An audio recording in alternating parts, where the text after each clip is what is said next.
Perhaps it seems fitting on a day we cover the latest on a president railing against the mainstream media. We report on the passing of a news pioneer who challenged that mainstream media. Roger Ailes, who put Fox News on the map, is now gone from this world. He was 77 years old.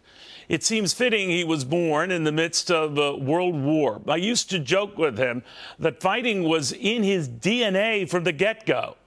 Something had to explain how Roger refused to let go of conventional truths the media took as a given, spoon-fed to a public that knew or saw or read little else until Roger. It is said that Roger democratized news. Not so much a response to the left, but as he would tell me, what was left out. That was his battle plan, what the others were leaving out. He would tell me later, he really had nothing else.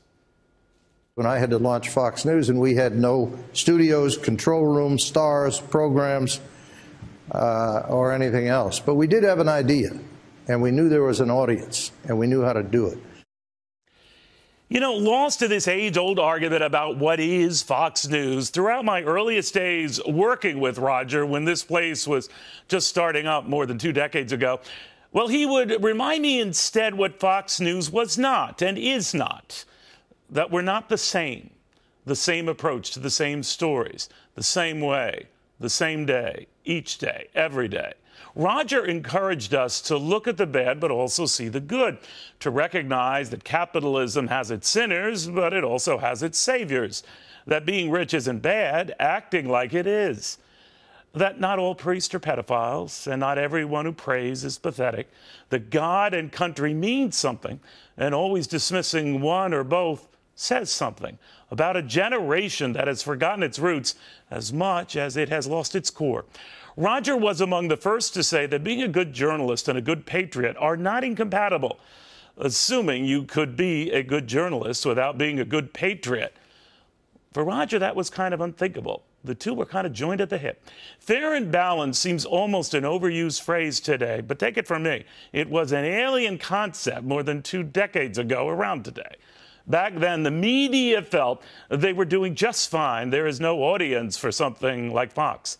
Roger proved there was. The vast majority of disheartened, spoon-fed media customers who proved there was a widespread hungering for Fox.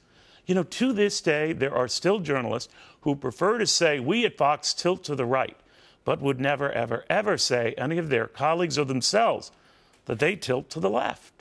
That tilt is fine. That tilt is accepted. That bias is okay. That tilt is encouraged. That tilt remains the prism through which the media sees the world and shares its vision of the world. Now, they're entitled to that point of view. Roger was the first to say they're not entitled to stacking the facts to support that point of view.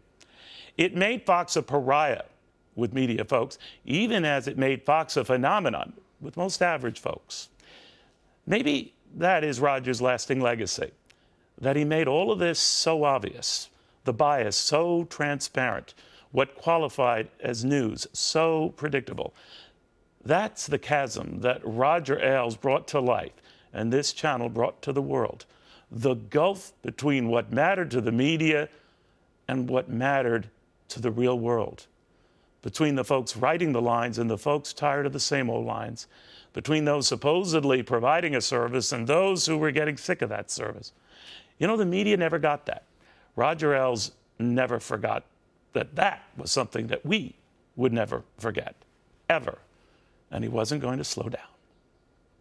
I love Fox News. I understand where it fits in the world. And I want it to continue forever, and I want it to grow and be strong. But you have no near-term plans for... Well, my near-term plans are to put my competitors out of business completely. Gotcha. So I get up every day figuring this is how we're going to do this.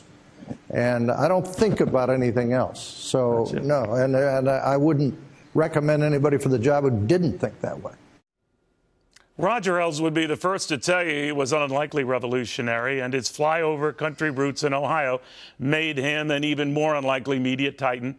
He also used to say that given the choice between hiring someone with a good IQ versus good EQ, he'd pick the EQ candidate every time because, he said, common sense matters. There is much over the last year that I have as tough a time comprehended today as I did a year ago. Back then, I was recovering from open heart surgery, and through everything that was going on, I was getting constant phone calls from Roger and his wife, Beth, checking in on me, how I was coming along.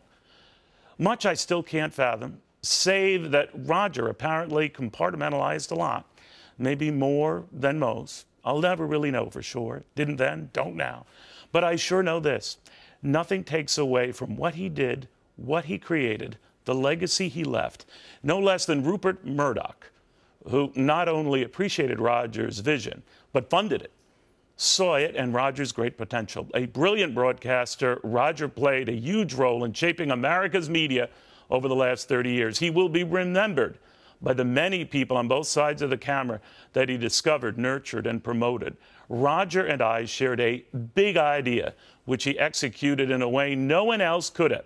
In addition, Roger was a great patriot who never ceased fighting for his beliefs. All the lies and anchor you know so well here, Roger saw something in each and every one of us constantly. In the end, after all the controversies, after all the battles, after all the back and forth, after all the allegations, some real, maybe some not, this much is certain. We are here. I am here. A fair and balanced alternative to the same old is here, because this middling kid who didn't quite do that well in school from Ohio somehow took it upon himself to change the world. A remarkable testament, a remarkable life. Roger Ailes, gone at 77.